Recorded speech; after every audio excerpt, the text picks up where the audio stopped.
નમસ્તે મિત્રો, રાધે રાધે, જય શ્રી કૃષ્ણ। સ્વાગત છે એક નવી વાર્તામાં। મિત્રો, તમારો વધારે સમય ન લેતા વાર્તા શરૂ કરીએ। આજે સવારથી જ મોહનભાઈના ઘરમાં કોહરામ મચેલો હતો। બહાર આવતા જતા લોકો બંને વહુના ઝઘડા અને જોરથી ચીસોના અવાજો સંભાળી શકતા હતા, પરંતુ તેમ છતાં વહુઓ ચૂપ રહેવા તૈયાર ન હતી। હવે ઘરનું આંગણું કુરુક્ષેત્રના યુદ્ધ ભૂમિમાં ફેરવાઈ ગયું હતું।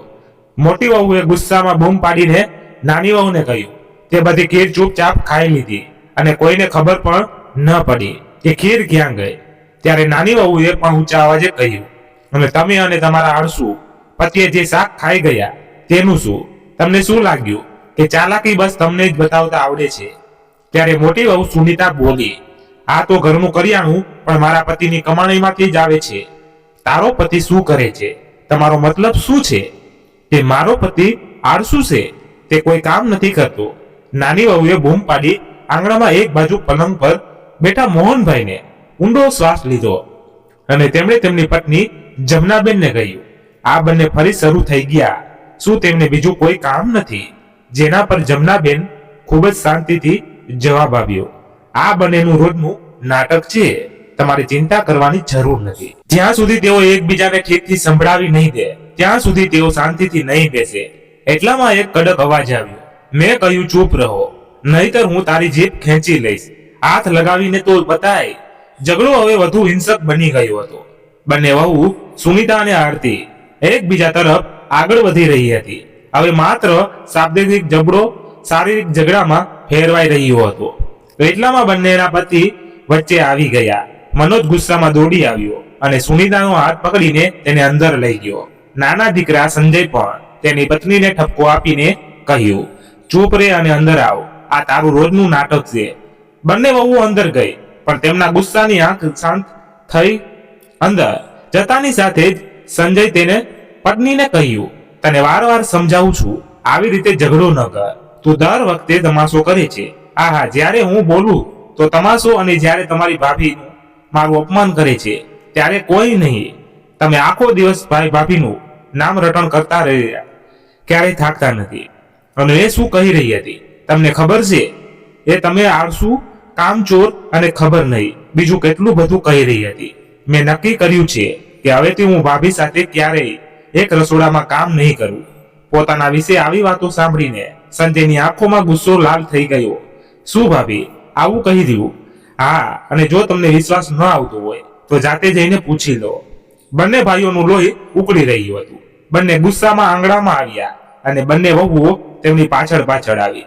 હવે ઝઘડો ફક્ત દેરાણી જેઠાણીઓ વચ્ચે નહોતો, પરંતુ બંને ભાઈઓ વચ્ચે પણ ઝઘડો થયો।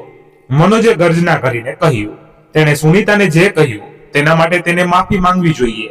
ત્યારે સંજયે જવાબ આપ્યો, ભાઈ ભાભીએ ઝઘડો શરૂ કર્યો હતો, પછી મારી પત્ની માફી કેમ માંગે?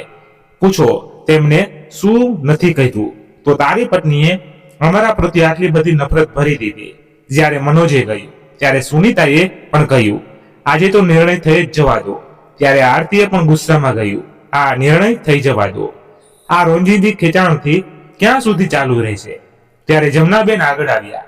તેમના અવાજમાં ગુસ્સા કરતા લાચારી વધુ દેખાતી હતી। તમે લોકો શું કહી રહ્યા છો? આવી વાતો કહેવામાં તમને થોડી પણ શરમ નથી આવતી? તમારા પિતાજી બીમાર છે, કમસે કમ તેમના શ્વાસનું તો ધ્યાન રાખો। લોકો શું કહેશે? એક જ ઘરમાં રહે છે પણ આખો દિવસ ઝઘડો કરે છે। તેમની માતાની વાત સાંભળીને મનોજે ગુસ્સામાં હાથ ઊંચો કર્યો અને કહ્યું, માં તમે વચ્ચે ન બોલો, હવે સમાધાન થઈને જ રહેશે। ત્યારે નાનો દીકરો સંજય પણ એકદમ ગુસ્સે થઈ ગયો હતો। તેણે કહ્યું, તું કોની રાહ જુએ છે? ભાઈ પિતાજી પણ અહીં છે અને માં પણ અહીં છે। આ રોજ રોજના ઝઘડા કરતા ભાગલા પડી જાય તો સારું છે। મોહનભાઈ, જે અત્યાર સુધી શાંતિથી બધું સાંભળી રહ્યા હતા, તેમણે ઊંડો શ્વાસ લેતા કહ્યું, બોલતા પહેલા એક વાર તો વિચારો, તમે એક જ ઘરમાં રહીને ભાગલા પાડવાની વાત કરી રહ્યા છો। ઘરના નાના મોટા વિવાદો થતા રહે છે। ઘરમાં 4 વાસણ હોય તો ખખડે છે, એનો અર્થ એ નથી કે ઘર તોડી નાખવું જોઈએ। ત્યારે મોટા દીકરા મનોજે સ્પષ્ટપણે જવાબ આપ્યો, પિતાજી, હવે અમે ફક્ત એટલું જ ઈચ્છીએ છીએ કે બધું વહેંચાઈ જાય। બીજા દિવસે સવારે બંને ભાઈઓએ ગામના સરપંચને તેમના ઘરે બોલાવ્યા। સરપંચ આંગણામાં પહોંચતાની સાથે તેમણે જોયું કે આખો પરિવાર ત્યાં પહેલેથી જ હાજર હતો. જમનાબેન અને મોહનભાઈ એક ખૂણામાં શાંતિથી બેઠા હતા. ત્યારે બંને વહુઓ ગર્વેથી માથું ઊંચું કરીને ઊભી હતી. ત્યારે મનોજે સરપંચને કહ્યું, સરપંચજી, અમે તમને અહીં એક મહત્વપૂર્ણ વાત કરવા માટે બોલાવ્યા છે. હવે આ ઘરમાં સાથે રહેવું મુશ્કેલ બની ગયું છે, તેથી અમે ઈચ્છીએ છીએ કે ઘરના ભાગલા થઈ જાય. ત્યારે સરપંચે મોહનભાઈ તરફ જોયું, જેઓ અત્યાર સુધી ચૂપ હતા, અને ઊંડો શ્વાસ લેતા કહ્યું, મોહનભાઈ, દીકરાઓના લગ્ન પછી તેમના પોતાના પરિવાર હોય છે. આવી સ્થિતિમાં વિભાજનનો મુદ્દો આવે છે. જો આવી પરિસ્થિતિ હોય તો વિલંબ કરવાનો કોઈ ફાયદો નથી. ત્યારે મોહનભાઈએ તેમની પત્ની જમનાબેન તરફ એક નજર નાખી, જેમની આંખો આંસુઓથી ભરાઈ જવાની હતી. તેમણે ઊંડું અવાજે કહ્યું, ઠીક છે, જો આ મારા બાળકોનું સુખ છે તો ઘરને 2 ભાગમાં વહેંચી દો. બીજા દિવસે ગ્રામ પંચાયતની બેઠક મળી અને આખું ગામ જોવા માટે એકઠું થયું કે મોહનભાઈનો પરિવાર, જે એક સમયે એકતાનું ઉદાહરણ હતું, આજે 2 ભાગમાં વહેંચાઈ જવાનું છે. સૌ પ્રથમ ઘરના બધા સામાનને 2 ભાગમાં વહેંચવામાં આવ્યો. રસોડાના વાસણોથી લઈને અનાજ સુધીની દરેક વસ્તુઓ હિસાબ લેવામાં આવ્યો. પછી બંને વહુએ તેમના દહેજમાં આવેલા ફર્નિચરને પોતપોતાના હિસ્સામાં લઈ લીધો. ઘરના મંદિરમાં રાખેલી ભગવાનની મૂર્તિઓ પણ બંને વહુઓ વચ્ચે વહેંચાઈ ગઈ. પછી એ પણ નક્કી થયું કે કઈ જમીન અને મિલકત કોના ભાગમાં જશે. ઘરના આંગણાની વચ્ચે એક રેખા દોરવામાં આવી હતી, જે હવે બંને ભાઈઓની સીમાઓને નક્કી કરતી હતી. દુકાનાદી ખેતરો પણ વહેંચાઈ ગયા હતા. હવે બધું વહેંચાઈ ગયું હતું. પછી સરપંચે ગંભીર સ્વરમાં કહ્યું, તમે બધાએ બધું વિભાજિત કરી લીધું છે, પણ એક પ્રશ્ન છે, તમારા માતા પિતાનું શું? તેમની સંભાળ કોણ રાખશે? નાનો દીકરો સંજય કે મોટો દીકરો મનોજ? અરે, તેમના કારણે તમારી પાસે આ ઘર છે, આ વસ્તુઓ છે, આ મિલકત છે. તેઓ ક્યાં રહે છે? શું તમે તેમના વિશે કંઈ વિચાર્યું છે? આ સાંભળીને આખા આંગણામાં શાંતિ છવાઈ ગઈ. મનોજ અને સંજય એકબીજાના ચહેરા જોવા લાગ્યા. સુનીતા અને આરતી, જે અત્યાર સુધી જીતની ખુશી અનુભવી રહી હતી, હવે એકબીજા સામે જોવા લાગી. ત્યારે સુનીતાએ તેના પતિ મનોજને ઈશારો કર્યો. પછી મનોજે ખચકાટ સાથે કહ્યું, અરે જુઓ, હું ચોક્કસપણે મોટો છું, પણ જો ભાગ સમાન હોય તો માતા અને પિતાની જવાબદારી પણ સમાન હોવી જોઈએ. ત્યારે સરપંચ સાથે ઉભેલા એક વૃદ્ધે કહ્યું, પણ મનોજ, તું મોટો દીકરો છે અને માતા અને પિતાને તારી સાથે રાખવાની તારી પહેલી ફરજ છે. સુનીતા, જે અત્યાર સુધી ચૂપ હતી, તે તીક્ષ્ણ અવાજમાં બોલી, ઠીક છે, તો એક કામ કરો, માં પિતાજી માટે પણ એક ભાગ રાખો, પછી અમે તેમને અમારી સાથે રાખીશું. ત્યારે નાની વહુ આરતીએ પણ તરત જ જવાબ આપ્યો, આ કેવી રીતે શક્ય છે? આ યોગ્ય નહીં હોય. ચાલો એક કામ કરીએ, અમે માજીને અમારી સાથે રાખીશું અને પિતાજી ભાઈ અને ભાભી સાથે રહી લેશે. આ સાંભળીને પંચાયતમાં ઉભેલા કેટલાક લોકોએ કાનાફૂસી શરૂ કરી દીધી. તો મનોજ અને સંજય પણ આ નિર્ણયને મંજૂરી આપી અને પૂછ્યા વિના તેમના માતા પિતાનું ભાવિ નક્કી કરી નાખ્યું. મોહનભાઈ અને જમનાબેન એક ખૂણામાં ઉભા રહીને બધું સાંભળી રહ્યા હતા. આજે તેમના પોતાના દીકરાઓએ તેમને આવી રીતે વહેંચી દીધા, જાણે તેઓ કોઈ સમાન હોય. મોહનભાઈની આંખો આંસુઓથી ભરાઈ ગઈ, પણ તેમને કંઈ કહ્યું નહીં. પછી સરપંચે ભારે હૃદયે માથું હલાવ્યું, ઠીક છે, જો તમે બધા આ ઈચ્છો છો તો ઠીક છે. પંચાયત પૂરી થઈ ગઈ. ગામ લોકો ધીમે ધીમે ત્યાંથી જવા લાગ્યા. એ આંગણું જે એક સમયે ખુશીઓથી ભરેલું હતું, આજે એ આંગણામાં એક વિચિત્ર ખાલી પણ હતું. આંગણાની વચ્ચે ફક્ત 2 વૃદ્ધ પડસાયા બેઠા હતા. મોહનભાઈએ ઊંડો શ્વાસ લીધો અને આકાશ તરફ જોયું. આજે પહેલીવાર પોતાનું ઘર તેમને અજાણ્યું લાગતું હતું. એટલામાં વહુનો એક કડક અવાજ આવ્યો, માજી, અંદર આવો, હવે તમે અમારી બાજુમાં છો. મોટી વહુ પણ આવી અને તિરસ્કાર ભર્યા સ્વરમાં કહ્યું, પિતાજી, તમે શું જોઈ રહ્યા છો? તમે અમારી સાથે આવો. ત્યારે મોહનભાઈએ ધીમેથી કહ્યું, ના, અમે બંને અલગ નહીં રહીએ. ત્યારે મોટી વહુ સુનીતા તરત જ તેના પતિ તરફ જોઈને કટાક્ષમાં બોલી, જો વૃદ્ધાશા આવી ગઈ છે, પણ સાથે રહેવાનો તેમનો શોખ હજુ પણ ગયો નથી. તો મોહનભાઈએ આંખો બંધ કરી અને પછી ધીમા અને મક્કમ અવાજમાં કહ્યું, વહુ, વૃદ્ધાશ્રમમાં પતિ પત્નીને એકબીજાની સૌથી વધુ જરૂર હોય છે. જ્યારે હાથ રૂજવા લાગે અને પગ હાર માની લે, ત્યારે એકબીજાનો સહારો જીવનનો છેલ્લો સહારો બની જાય છે. મારી તબિયત હવે સારી નથી રહેતી.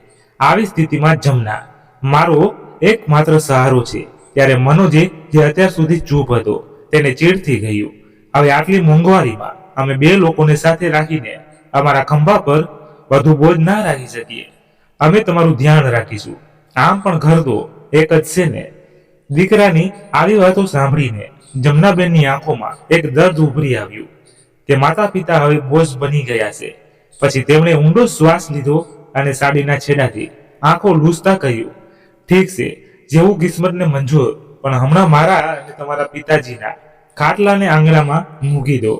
માજી, હું પહેલા તમારો ખાટલો મૂકી દઉં છું, પછી પિતાજીનો ખાટલો ભાભી જ મૂકશે. આટલું કહીને નાની વહુ આરતીને આંગણામાં ખાટલો મૂક્યો. તો મોઢું બગાડતા મોટી વહુ સુનીતા પણ એક ખાટલો કાઢીને આંગણામાં મૂકી ગઈ.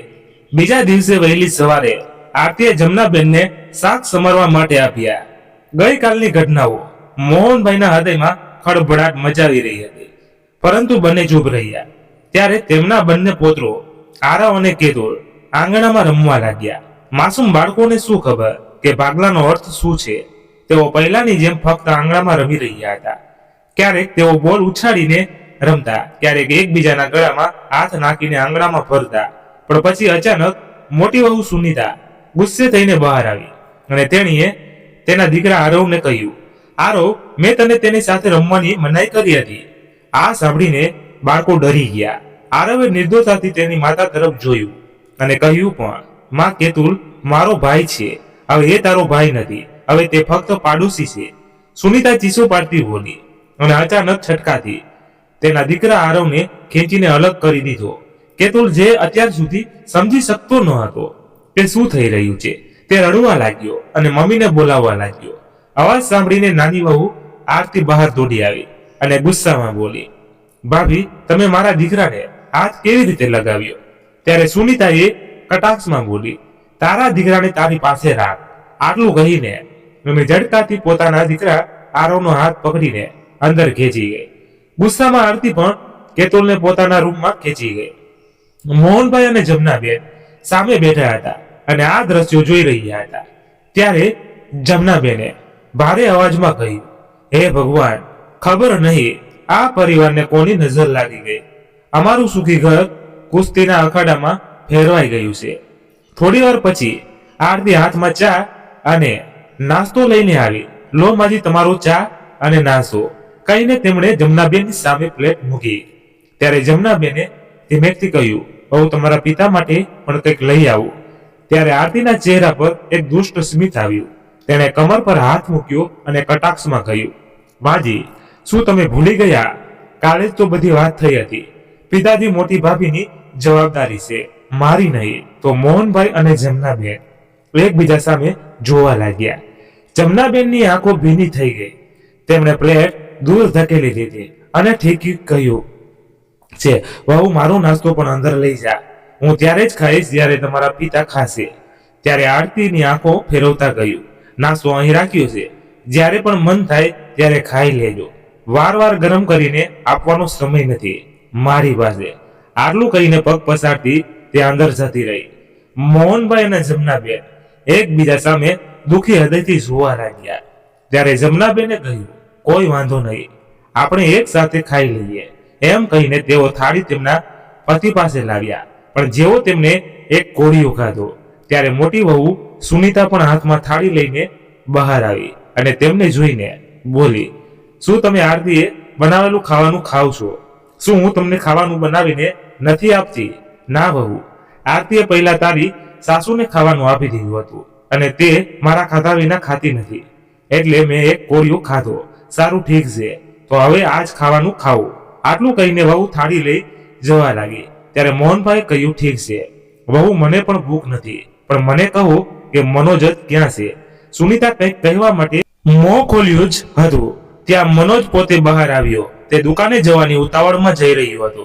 મોહનભાઈએ તેને પોતાની પાસે બોલાવ્યો અને ચશ્મા આપતા કહ્યું, દીકરા, જતી વખતે તારી માતાના આ ચશ્મા લઈ જા. તે છેલ્લા 2 દિવસથી તૂટેલા ચશ્મા પહેરી રહી છે. નજીકમાં ચશ્માની દુકાન છે, તેને રિપેર કરાવી દે. મનોજે અનિચ્છાએ ચશ્મા લેવા માટે હાથ લંબાવ્યો. ત્યારે સુનીતાએ તેને હળવી ખાંસી સાથે ઇશારો આપ્યો અને મનોજ ત્યાં જ અટકી ગયો. તેણે તેની નજરો ચોરાવીને ખચકાટ સાથે કહ્યું, પિતાજી, આ ચશ્મા નાનાને આપો, તે રિપેર કરાવી દેશે. મારી પાસે હમણાં સમય નથી. આટલું કહીને તે ઝડપથી દરવાજા તરફ આગળ વધી ગયો. જમનાબેને તેમના પતિ તરફ જોયું. તેમની આંખો આંસુઓથી ભરાઈ ગઈ હતી, પણ મોહનભાઈ ફક્સ કરતા રહ્યા. જમનાબેન તેમના તૂટેલા ચશ્મા ઉપાડ્યા અને પાછા આંખો પર લગાવ્યા. મોહનભાઈ આંગણામાં ખાટલા પર બેઠા બેઠા ઊંડા વિચારોમાં ખોવાયેલા હતા. તેમના ચહેરા પર પીડા અને લાચારી સ્પષ્ટ દેખાતી હતી. તેમણે ભારે અવાજે કહ્યું, ખબર નહીં જમના, આપણે એવું ક્યું પાપ કર્યું છે જે આખા દિવસો જોવા પડે છે. ત્યારે તેમની બાજુમાં બેઠેલા જમનાબેન તેમના ખંભા પર હળવેકથી હાથ મૂક્યો અને કહ્યું, ચિંતા ન કરો, ભગવાન પર વિશ્વાસ રાખો, બધું સારું થઈ જશે. 10-15 દિવસ આમ જ પસાર થઈ ગયા. હવે મોહનભાઈ સંપૂર્ણપણે સમજી ગયા હતા કે તેમના દીકરાઓના હૃદયમાં તેમના માટે કોઈ સ્થાન બાકી નથી. દરરોજ કંઈક ને કંઈક એવું બનતું જે તેમનું હૃદય તોડી નાખતું. પરિસ્થિતિ એવી હતી કે જો તેમના પિતા બીમાર હોય અથવા દવા પૂરી થઈ ગઈ હોય તો નાનો દીકરો અને વહુ દવા પણ લાવી આપતા ન હતા. અને જો માતાને કોઈ સમસ્યા હોય તો મોટો દીકરો અને વહુ પણ મોઢું ફેરવી લેતા. પણ આજે મોહનભાઈએ નક્કી કર્યું હતું, હવે નહીં. તેમણે સવારે જ બંને દીકરા અને વહુને આંગણામાં બોલાવ્યા. દીકરા મનોજ અને સંજય, મારે તમારી સાથે કંઈક જરૂરી વાત કરવી છે. તો મનોજ અને સંજય એકબીજા સામે જોવા લાગ્યા. સુનીતા અને આરતી પણ ત્યાં આવીને ઊભા રહ્યા. મોહનભાઈએ ઊંડો શ્વાસ લીધો અને સ્પષ્ટ શબ્દોમાં કહ્યું કે હવે બહુ થયું. જમના અને હું અલગ રહી શકતા નથી. અમે નક્કી કર્યું છે કે અમે હંમેશા સાથે રહીશું. પણ પિતાજી, ઘર તો એક જ છે ને, બસ ખાવાનું અલગ અલગ બનાવવામાં આવે છે. નાના દીકરાએ કટાક્ષમાં કહ્યું. તો મોહનભાઈએ એક કડક અવાજમાં કહ્યું, ઘર તો એક જ હતું દીકરા, પરંતુ તમે લોકો તેને 2 ભાગમાં વહેંચી દીધું. કહેતા કહેતા મોહનભાઈનું ગળું ભરાઈ આવ્યું. ત્યારે મનોજે વાતને સંભાળવાની કોશિશ કરતા કહ્યું, પિતાજી, તમે આવું કેમ કરી રહ્યા છો? શું તમને કોઈ તકલીફ થઈ રહી છે? તો મોહનભાઈ હળવું હસ્યા, પણ એ સ્મિતમાં એક દુઃખ હતું. તકલીફ? અરે પૂછો કે તમે અમને શું સુખ આપ્યું? હવે અમને ફક્ત એક જ વસ્તુ જોઈએ છે, જમના અને હું સાથે રહીશું. હવે અમને આ ભાગલા સહન નથી થતા. ત્યારે મનોજ અને સંજય એકબીજા સામે જોવા લાગ્યા. અહીં નાની વહુ આરતી પણ પરેશાન થઈ ગઈ હતી. તે ફક્ત તેની સાસુને પોતાની સાથે રાખવા માંગતી હતી, કારણ કે તે આખો દિવસ તેમના જોડે કામ જ કરાવતી હતી. બીજી બાજુ મોટી વહુ સુનીતાને ઘણા દિવસો સુધી ઈર્ષા થતી હતી, કારણ કે તેની દેરાણી સાસુને પોતાની સાથે રાખીને મજા કરી રહી હતી અને તેણીએ બીમાર પિતાજીને બેસાડીને તેમને ખાવાનું આપવું પડતું હતું. થોડી વાર મૌન રહ્યા પછી સુનીતા કંઈક વિચારીને બોલી, મારી પાસે એક ઉકેલ છે. ત્યારે મોહનભાઈએ તેની તરફ જોયું. તમે અને મા બંને સાથે રહી શકો છો. પણ વારા ફરતી આ સાંભળીને મોહનભાઈ ચોંકી ગયા. મતલબ? તો સુનીતા સમજાવવા લાગી. એનો અર્થ એ છે કે 1 મહિનો તમે દેર સાથે રહીશો અને 1 મહિનો અમારી સાથે. આ રીતે તમે બંને સાથે રહીશો અને કોઈ પર બોજ પણ નહીં પડે. આ સાંભળીને મોહનભાઈ સ્તનબંધ થઈ ગયા. તેમણે અવાક થઈને પોતાના દીકરાઓ તરફ જોયું. તો હવે અમે સામાન જેવા બની ગયા છીએ, જેને એક ઘરમાં 1 મહિના માટે રાખો અને પછી બીજા ઘરમાં મોકલી દો. જમનાબેનની આંખો પણ આંસુઓથી ભરાઈ ગઈ. આમ પણ દીકરા અને વહુએ નક્કી કરી લીધું હતું. મોહનભાઈ અને જમનાબેનના જીવનના ભાગલા પડી ચૂક્યા હતા. આ મહિને તેમને તેમના મોટા દીકરા મનોજ અને વહુ સાથે રહેવાનું હતું. પણ અત્યાર સુધી તેમની સમસ્યાઓ ઓછી થઈ ન હતી, કારણ કે સુનીતા ફક્ત ભોજન બનાવતી હતી અને બાકીના બધા કામ જમનાબેન પાસે કરાવતી હતી. તેઓ આખો દિવસ કામ કરીને થાકી જતા હતા. મોહનભાઈને આ જોઈને બિલકુલ ગમતું નહીં, પણ જમનાબેન તેમને કંઈ પણ બોલતા અટકાવતા. દિવસો આમ જ પસાર થવા લાગ્યા.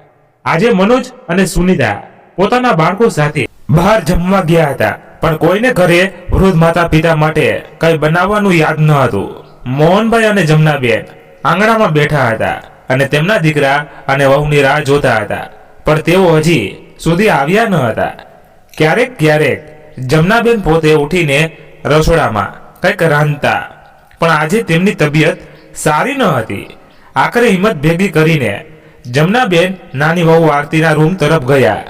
જ્યારે તેમણે વહુને બોલાવી ત્યારે આરતી ફોન પર વ્યસ્ત હતી. તેને અનિચ્છાએ માથું ઊંચું કર્યું. શું થયું માજી? વહુ, તમારા પિતા ભૂખ્યા છે. જો તારી પાસે ખાવાનું પડ્યું હોય તો આપી દે.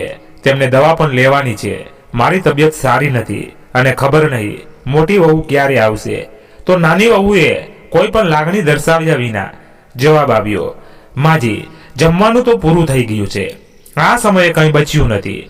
જમનાબેનને આશા હતી કે આરતી ઉઠીને 2 રોટલી બનાવશે, પણ તે ફરીથી પોતાના ફોનમાં વ્યસ્ત થઈ ગઈ. જમનાબેન ચૂપચાપ જઈને બેસી ગયા. પછી તેઓ પોતે ઉઠ્યા અને થોડું દૂધ ગરમ કર્યું અને મોહનભાઈને દવા આપી અને પોતે ભૂખ્યા સૂઈ ગયા. રાત્રે મોટો દીકરો અને વહુ ઘરે પાછા ફર્યા. ત્યાં સુધીમાં બંને સૂઈ ગયા હતા. ખૂબ જ મુશ્કેલીથી 1 મહિનો પસાર થઈ ગયો અને નાના દીકરા અને વહુ જોડે રહેવા આવ્યા. અહીં પણ બંનેની હાલત એવી જ હતી. એક રાત્રે જમનાબેનની તબિયત અચાનક બગડી ગઈ. તેમને પેટમાં દુખાવું અને ઉલટીઓ થઈ રહી હતી. આ જોઈને મોહનભાઈ ચિંતિત થઈ ગયા. તેઓ ખૂબ જ મુશ્કેલીથી ઊભા થયા અને તેમના દીકરાને બોલાવ્યા. મનોજ, દીકરા, બહાર આવો. મનોજ અનિચ્છાએ તેની પત્ની સુનીતા સાથે બહાર આવ્યો. આરતી પણ રૂમમાંથી બહાર આવી. ત્યારે મોહનભાઈએ ધ્રુજતા અવાજે કહ્યું, દીકરા, તારી માતાની તબિયત સારી નથી લાગતી. જલ્દી ડોક્ટરને બોલાવો. ત્યારે મનોજે થોડી વાર તેની માતા તરફ જોયું અને પછી બેદરકારીથી કહ્યું, પિતાજી, નાનાને કહો ને, આ મહિને તમારા બંનેની જવાબદારી તેની જ છે. અરે, તેઓ શહેરથી બહાર ગયા છે. હવે હું તમને ડોક્ટર પાસે લઈ જવાથી રહી. નાની વહુ આરતીએ ચીડાઈને કહ્યું. તો સુનીતા ચીડાઈને બોલી, તો પછી અમે તેમની સારવારનો ખર્ચો કેમ ઉઠાવીએ? અને આમ પણ પિતાજી, આ ઉંમરે વ્યક્તિને બીમારી લાગેલી રહે છે. તેમને કંઈ ઉલટું સીધું ખાઈ લીધું હશે. જો તેઓ આરામ કરશે તો ઠીક થઈ જશે. આ સાંભળીને મોહનભાઈએ લાચાર નજરે પોતાના દીકરા તરફ જોયું. દીકરા, આ તારી માં તકલીફમાં છે. ત્યારે મનોજે પણ પોતાની પત્નીના સૂરમાં સૂર મિલાવતા કહ્યું, પિતાજી, માને એસિડિટીની તકલીફ છે. કદાચ એટલે જ આવું થઈ રહ્યું છે. તેમને એસિડિટીની દવા આપો, તેઓ ઠીક થઈ જશે. તો મોહનભાઈએ ધીમેથી કહ્યું, પણ દીકરા, એકવાર ડોક્ટરને બતાવી દેતા. તો તેમણે ફક્ત આટલું જ કહ્યું. ત્યારે મનોજે બગાસું ખાતા કહ્યું, પિતાજી, કાલે નાનાને કહી દેજો, તે ડોક્ટર પાસે લઈ જશે. હવે આટલી રાત્રે અમને પણ શાંતિથી સૂવા દો અને તમે પણ સૂઈ જાઓ. આટલું કહીને મનોજ અને સુનીતા પણ પોતાના રૂમમાં ગયા. આરતીએ પણ જમનાબેન તરફ એક નજર નાખી અને મોઢું ફેરવીને અંદર જતી રહી. આંગણામાં ફક્ત 2 વૃદ્ધ બેસેલા રહી ગયા. જમનાબેન પડખા ફેરવતા રહ્યા અને મોહનભાઈ તેમની પીઠને ઘસતા રહ્યા. બંને આખી રાત ઊંઘ્યા નહીં. હવે સવારનો સૂર્ય ઉગવાનો હતો. હવે તેમનો નાનો દીકરો પણ ઘરે પાછો ફર્યો હતો. તેમને થોડી રાહત થઈ કે હવે કદાચ કોઈ તેમની વાત સાંભળશે. મોહનભાઈ ઊભા થયા અને તેમના નાના દીકરાને બોલાવ્યો. દીકરા, તારી માતાને ડોક્ટર પાસે લઈ જવી પડશે. તેની તબિયત સારી નથી. ત્યારે નાના દીકરાએ આંખો ચોડીને કહ્યું, હું અત્યારે ખૂબ જ થાકી ગયો છું. પિતાજી, મને હમણાં સુવા દો. તમે મોટા ભાઈને કહો. ત્યારે મોહનભાઈ આશા સાથે મોટા દીકરા પાસે ગયા. મનોજ, દીકરા, તારી માતા ખૂબ બીમાર છે. તેને ડોક્ટર પાસે લઈ જા. તો મનોજે મોબાઈલ સ્ક્રોલ કરતા બેદરકારીથી જવાબ આપ્યો, પિતાજી, મારી પાસે સમય નથી. આમ પણ આ મહિને તમે નાના સાથે રહો છો. તેની માતાને હોસ્પિટલ લઈ જવાની જવાબદારી તેની છે. મોહનભાઈ તેમના દીકરાઓની વાત સાંભળીને ત્યાં જ ચૂપચાપ ઊભા રહી ગયા. તેઓ પણ બીમાર રહેતા હતા અને હવે તેમના પોતાના દીકરાઓ પણ તેમની માતાની બીમારીને પોતાની જવાબદારી તરીકે સ્વીકારવા તૈયાર ન હતા. તેમણે એક ક્ષણ માટે બંને દીકરાઓ તરફ જોયું. તેમાંથી કોઈએ જવાબ આપ્યો નહીં. ત્યારે મોહનભાઈએ ઊંડો શ્વાસ લીધો અને ધ્રુજતા હાથે જમનાબેનને ટેકો આપ્યો ને તેમની પાસે રહેલા કેટલાક પૈસા ઉપાડ્યા અને તેમની પત્નીને ઓટોમાં બેસાડીને હોસ્પિટલ જવા રવાના થયા. તેઓ હોસ્પિટલ પહોંચતા જ ડોક્ટરે તેમની તપાસ કરી અને તેમને એમ કહીને દાખલ કરવામાં આવ્યા કે તેમને સર્જરીની જરૂર છે. તેથી મોહનભાઈએ તેમના બંને દીકરાઓને ફોન કર્યો. બંને પહેલા તો ફોન ઉપાડ્યો નહીં, પછી ઘણા પ્રયત્નો પછી તેમના નાના દીકરા સાથે વાત થઈ. તેણે પિતાજી અમે આવીએ છીએ એમ કહીને ફોન કાપી નાખ્યો. મનોજ અને સુનિતા બપોરે આવ્યા. થોડા સમય પછી નાનો દીકરો અને વહુ પણ આવી પહોંચ્યા. અંદર આવતાની સાથે જ મનોજે લાપરવાહીથી પૂછ્યું, શું થયું પિતાજી, માં ઠીક છે ને? ત્યારે મોહનભાઈ થાકેલા અવાજે કહ્યું, દીકરા, ડોક્ટરે કહ્યું છે કે તારી માતાનું ઓપરેશન કરાવવું પડશે.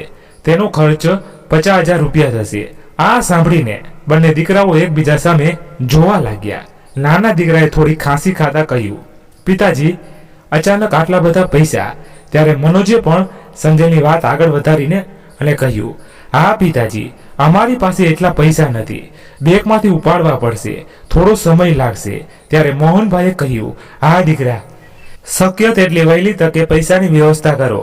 એટલે મનોજ અને સંજય માથું હલાવતા હોસ્પિટલથી નીકળી ગયા. મોહનભાઈ દર અડધા કલાકે ફોન કરતા રહ્યા, પણ કોઈએ ફોન ઉપાડ્યો નહીં. તેમની આશા ધીમે ધીમે તૂટી રહી હતી. નર્સ આવીને કહ્યું, સમય ખૂબ ઓછો છે, ઓપરેશન ઝડપથી કરવું પડશે, તમે પૈસા જમા કરાવી દો જેથી અમે ઓપરેશનની તૈયારી કરી શકીએ. મોહનભાઈ દર વખતે એક જ જવાબ આપતા, મારા દીકરાઓ જલ્દી આવતા હશે. પણ રાહ જોતા જોતા રાત પડી ગઈ. તે બંને આવ્યા નહીં. જમનાબેનની હાલત વધુ ખરાબ થઈ રહી હતી. મોહનભાઈએ તેમનો હાથ પકડી લીધો, પણ જમનાબેનની પકડ ધીમી ધીમી પડવા લાગી અને પછી જે ડર હતો તે જ થયું. મોહનભાઈ તેમની ઠંડી આંગળીઓ પકડીને ખૂબ રડવા લાગ્યા. હોસ્પિટલના શાંતિમાં ફક્ત મોહનભાઈના રડવાના અવાજો ગુંજી રહ્યા હતા. તેમણે ધ્રુજતા હાથે ફોન ઉપાડ્યો અને તેમને ઘરનો નંબર ડાયલ કર્યો. રાતનો સમય હતો. ફોન વારવાર વાગી રહ્યો હતો. આખરે મનોજે ફોન ઉપાડ્યો. હેલો પિતાજી, તમે આટલી મોડી રાત્રે કેમ ફોન કર્યો? તો મોહનભાઈ ફક્ત એટલું જ કહી શક્યા, દીકરા, તારી માં હવે તારી માં નથી રહી. આટલું કહીને તે ખૂબ રડવા લાગ્યા. ફોનની બીજી બાજુ મનોજ એક ક્ષણ માટે સ્તનબંધ રહી ગયો. શું? પરંતુ અમે કાલે જ આવવાના હતા. આટલું કહીને તેને ફોન મૂકી દીધો. બીજા દિવસે સવારે જમનાબેનના અંતિમ સંસ્કાર કરવામાં આવ્યા. મોહનભાઈ ચૂપચાપ ઊભા હતા. ચિતા બળી રહી હતી. જ્વાળાઓ આકાશ તરફ ઉઠી રહી હતી. આખરે જમનાબેન આ દુનિયા છોડીને ચાલ્યા ગયા હતા. ઘરે પાછા ફરતી વખતે મોહનભાઈના પગ લથડવા લાગ્યા. તેમણે ઘરના દરવાજા પર પગ મૂક્યો, પણ હવે તે ઘર પોતાનું લાગતું ન હતું. તેમની નજર પલંગ પરની તે જગ્યા પર ગઈ જ્યાં જમનાબેન બેસતા હતા. હવે ત્યાં ફક્ત ખાલી જગ્યા હતી. મોહનભાઈ ત્યાં બેઠા હતા, વિચારોમાં ખોવાયેલા. તેઓ આ દુનિયામાં એકલા પડી ગયા હતા. તેમના દીકરાઓ અને વહુઓ પોતાના જીવનમાં વ્યસ્ત હતા. ઘરના દરેક ખૂણામાં જમનાબેનની યાદો હાજર હતી. ક્યારેક તેમને એવું લાગતું કે તેઓ તેમને રસોડામાંથી બોલાવશે, ક્યારેક તેમને એવું લાગતું કે તે ચા લઈને આવશે, પણ એ ફક્ત તેમની કલ્પના રહી ગયા હતા. હવે તેમની તબિયત પૂછવા માટે પણ કોઈ ન હતું. ધીમે ધીમે મોહનભાઈ પણ બંને વહુઓ માટે બોજ બનવા લાગ્યા. એક દિવસ સુનિતાએ બબડાટ કરતા મનોજને કહ્યું, સાંભળો, પિતાજી બીમાર છે અને આખો દિવસ ખાંસી ખાતા રહે છે, કોઈ કામ તો કરતા નથી, બસ બોજ બની ગયા છે. ત્યારે નાની વહુ આરતીએ પણ વાત કાપતા કહ્યું, તમે સાચું જ કહી રહ્યા છો ભાભી. જ્યારે મારી જીવતા હતા ત્યારે તેઓ કમસે કમ ઘરના કેટલાક કામમાં મદદ તો કરતા હતા, પણ હવે આ વૃદ્ધ માણસ કઈ કામનો નથી, તો ચાલો તેને વૃદ્ધાશ્રમમાં મોકલી દઈએ. ત્યાં તેના જેવા ઘણા લોકો હશે. તો મનોજ અને સંજય પણ એકબીજા સામે જોવા લાગ્યા. ત્યારે મનોજે જે કહ્યું વાત તો સાચી છે, અમે પણ અમારા કામ ધંધામાં વ્યસ્ત રહીએ છીએ. જ્યારે મોહનભાઈને આ નિર્ણય વિશે કહેવામાં આવ્યો ત્યારે તેમની આંખો ભીની થઈ ગઈ. તેમણે કંઈ કહ્યું નહીં અને શાંતિથી બંને દીકરાઓ સાથે વૃદ્ધાશ્રમ તરફ જવા લાગ્યા. જેમ જેમ ગાડી આગળ વધી રહી હતી તેમ તેમ મોહનભાઈની આંખો બેચેની વધતી જતી હતી. તેમણે બારીમાંથી બહાર જોયું. પરિચિત રસ્તાઓ પાછળ છૂટી રહ્યા હતા. મંજિલ અજાણી હતી. થોડી વાર પછી ગાડી એક ઇમારત સાથે આવીને ઊભી રહી. બોર્ડ પર લખ્યું હતું, છેલ્લો આશરો વૃદ્ધાશ્રમ. આ જોઈને મોહનભાઈનું હૃદય ધ્રુજી ગયું. તેમણે ઉપર જોયું અને ધ્રુજતા અવાજે પૂછ્યું, દીકરા, શું હવે તારી સાથે નહીં રહીશ? તો મનોજે માથું નમાવ્યું અને એ અસંમતિથી આપીને કહ્યું, પિતાજી, અહીં તમારી સારી સંભાળ રાખવામાં આવશે. અહીં તમારા જેવા ઘણા વડીલો હશે. ત્યારે મોહનભાઈની આંખો ભીની થઈ ગઈ. તેમણે નબળા અવાજમાં પૂછ્યું, શું તમારા બંનેમાંથી કોઈ ત્યાં હશે? આ પ્રશ્ન સાંભળીને બંને દીકરાઓનું હૃદય હચમચી ગયું, પણ તેમણે કોઈ જવાબ આપ્યો નહીં. મોહનભાઈ અંદર ગયા અને છેલ્લી વાર પોતાના દીકરાઓ તરફ જોયું અને પછી પોતાની જાતને કહ્યું, હવે મને અહીંથી પાછો લેવા ના આવતા, હું પાછો નહીં આવું. આટલું કહીને તે આંસુ ભરી આંખો સાથે અંદર આવ્યા. થોડી વાર પછી બંને ભાઈઓ ચૂપચાપ ગાડીમાં બેસી ગયા અને ત્યાંથી ચાલ્યા ગયા. હવે મોહનભાઈ એકલા રહી ગયા. જ્યારે તેમની પત્ની તેમને છોડી ગઈ ત્યારે તેમના દીકરાઓ પણ વૃદ્ધાશ્રમ છોડી ગયા. હવે તેમની પાસે પરિવારના નામે ફક્ત યાદો જ બચી હતી. શરૂઆતમાં મોહનભાઈને કંઈ ગમતું ન હતું. બધું જ અજીબ, દરેક ચહેરો નવો હતો. તેઓ જાણતા હતા કે આંસુ વહાવાથી કંઈ બદલાશે નહીં. પછી તેમણે પોતાના હૃદયને સમજાવવાનું શરૂ કર્યું કે કમસે કમ અહીં કોઈ વહુ તેમને ટોણો તો નહીં મારે. હવે દીકરાઓ તેમને બોધ તો નહીં સમજે. ધીમે ધીમે તેમને તેમના સાથી વડીલો સાથે સારું લાગવા લાગ્યું. તેમની તબિયત પણ સુધરવા લાગી. દરરોજ સવારે બધા સાથે યોગ અને કસરત કરવી અને તેમની દિનચર્યા બની ગઈ હતી. તેઓ ફરી હસવા લાગ્યા હતા. તેઓ પોતાનું જીવન આરામથી જીવવા લાગ્યા હતા. અહીં મોહનભાઈ વિના ઘરની વહુઓના મનને શાંતિ મળી હતી. ના કોઈની સેવા કરવાની હતી અને ના કોઈની જવાબદારી લેવાની હતી. મનોજ અને સંજય પણ એકદમ નિશ્ચિત હતા. સમય આમ જ પસાર થતો રહ્યો. પણ એક દિવસ અચાનક આવું કેવી રીતે થઈ શકે? પિતા આપણી સાથે આટલો મોટો અન્યાય કેવી રીતે કરી શકે? મનોજે કોર્ટનો આદેશ હાથમાં પકડીને આશ્ચર્યચકિત અવાજે કહ્યું. સંજય અને બંને વહુઓ પણ આ સાંભળીને ચોંકી ગયા. શું થયું? આખરે વાત શું છે? સુનીતાએ આશ્ચર્યથી પૂછ્યું. ત્યારે મનોજે કહ્યું, અરે આપણને કોર્ટમાંથી આ ઘર ખાલી કરવાનો આદેશ મળ્યો છે અને ખેતીની જમીન પણ હવે આપણી નથી. પણ પિતાએ તો મિલકત વહેંચી દીધી હતી ને. તેમણે બધી મિલકત 2 ભાગમાં વહેંચી દીધી હતી. તો પછી હવે અચાનક તેમને શું થયું? સંજય કપાળ પરથી પરસેવો લૂછ્યો અને કહ્યું, તેમને મિલકત ફક્ત 2 ભાગમાં વહેંચી હતી. આપણા નામે ટ્રાન્સફર કરી ન હતી. અત્યારે પણ આખી મિલકત પિતાના નામે છે. આપણે તેમને વૃદ્ધાશ્રમ છોડી દીધા એટલે તેમણે પણ તેમનું ચતુર દિમાગ લગાવ્યું હશે જેથી આપણે બધા બેઘર થઈ જઈએ. ત્યારે મનોજે ઊંડો શ્વાસ લીધો અને ગભરાયેલા સ્વરમાં કહ્યું, આ ઘર ખાલી કરવાનો કોર્ટનો આદેશ આવી ગયો છે. ત્યારે સુનેતાએ ગુસ્સાથી બૂમ પાડી, પણ તેમને આવું કેમ કર્યું? તમે બંને તેમના પોતાના દીકરા છો. પછી નાની વહુએ પણ તીરથી કહ્યું, ના, આ નહીં તો બીજું શું? અને આમ પણ આટલી બધી મિલકત લઈને વૃદ્ધ ક્યાં જશે? તેના પોતાના પગ કબરમાં લટકી રહ્યા છે. બંને વહુઓ બબડાટ કરવા લાગી. બીજો કોઈ વિકલ્પ ન જોઈને બધાએ વૃદ્ધાશ્રમ જઈને પિતાને મળવાનું નક્કી કર્યું અને બીજા જ દિવસે તેઓ વૃદ્ધાશ્રમ પહોંચ્યા. મોહનભાઈ રૂમમાં બેસીને અખબાર વાંચી રહ્યા હતા. મનોજ અને સંજય તેમની પત્ની સાથે અંદર આવ્યા અને તેમના પગે લાગ્યા અને ભાવુક સ્વરે કહ્યું, પિતાજી, અમે તમને લેવા આવ્યા છીએ. હવે તમે અમારી સાથે ચાલો. ત્યારે મોહનભાઈએ હળવા સ્મિત સાથે કહ્યું. તેમની તરફ જોઈને શાંત સ્વરે કહ્યું, ના દીકરા, હવે આજ મારું ઘર છે. હું અહીં ખુશ છું. મોહનભાઈના શાંત ચહેરા પર આત્મવિશ્વાસ દેખાતો હતો. હવે તેમની આંખોમાં કોઈ પીડા કે ફરિયાદ ન હતી. ના પિતાજી, એ અમારી ભૂલ હતી. હવે અમે અમારી ભૂલ સુધારવા માંગીએ છીએ. મનોજે લગભગ આજીજી કરતા કહ્યું. સંજય પણ આંસુ લૂછતા કહ્યું, હા પિતાજી, અમે તમને અહીં એકલા નહીં છોડીએ. તમે અમારી સાથે ચાલો. પણ પછી મોહનભાઈ અભિવ્યક્તિહીન સ્વરે બોલ્યા, એકલો? અરે ના, હું પહેલા એકલો હતો. હવે અહીં મારા ઘણા મિત્રો છે. આ સાંભળીને મનોજ અને સંજય માથું નમાવીને ઊભા રહ્યા. પછી મનોજે ખચકાટથી પૂછ્યું, પણ પિતાજી, અમને એક વાત સમજાય નહીં. તમે અમારી પાસેથી તમારી મિલકત કેમ છીનવી લીધી? ત્યારે સુનીતા અને આરતીએ પણ મગનના આંસુ વહાવતા કહ્યું, તમે અમારા વિશે વિચાર્યું પણ નહીં. પિતાજી, અમે ક્યાં જઈશું? અને તે વ્યક્તિત્વ કોણ છે જેને તમે અમારો હિસ્સો આપ્યો છે? ત્યારે મોહનભાઈએ ઊંડો શ્વાસ લીધો અને ખૂબ શાંતિથી કહ્યું, તમારો હિસ્સો જ્યારે તમે તમારા માતા પિતા પ્રત્યે કોઈ ફરજ નિભાવી નથી તો તમે હકોથી અપેક્ષા કેવી રીતે રાખી શકો છો? હું તમને શા માટે કોઈ હિસ્સો આપું? હું ફક્ત તમારા વિશે કેમ વિચારું? જ્યારે તમે મારા અને મારી પત્ની વિશે વિચાર્યું નહીં, જ્યારે મારા પોતાના લોકોએ મને નકારી કાઢ્યો, ત્યારે અજાણ્યાઓએ મને સ્વીકાર્યું.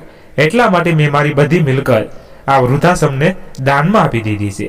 આ એ જ જગ્યા છે જેને મને સહારો આપ્યો હતો. જ્યારે મારા પોતાના દીકરાઓએ મને તરછોડી દીધો હતો, ત્યારે બંને વહુએ ગુસ્સામાં કહ્યું, પણ પિતાજી, તમે યોગ્ય નથી કર્યું. આ તો સાવ અન્યાય છે. ત્યારે મોહનભાઈએ કહ્યું, અન્યાય કેવું? વહુ, હવે જઈને મને અને મારી પત્નીને ન્યાય મળ્યો છે. આવું ન કરો પિતાજી, અમને માફ કરી દો. અમે તમારી મિલકત નથી જોઈતી, અમને ફક્ત તમારો સાથ જોઈએ છે.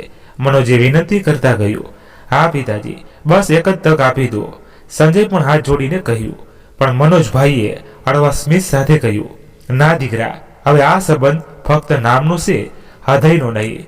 ત્યારે તેમણે ઊંડા શ્વાસ લીધો અને કહ્યું, હવે તમે લોકો જાઓ અને આ પાઠ લો કે માતા પિતા કોઈ મિલકત નથી જેમને જરૂરિયાત મુજબ રાખવામાં આવે અને તેમની જરૂરિયાત પૂરી થયા પછી છોડી દેવામાં આવે.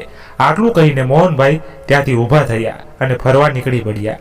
દીકરાઓ અને વહુઓ પણ માથું નમાવીને અને ભારે પગલા સાથે પાછા ફર્યા.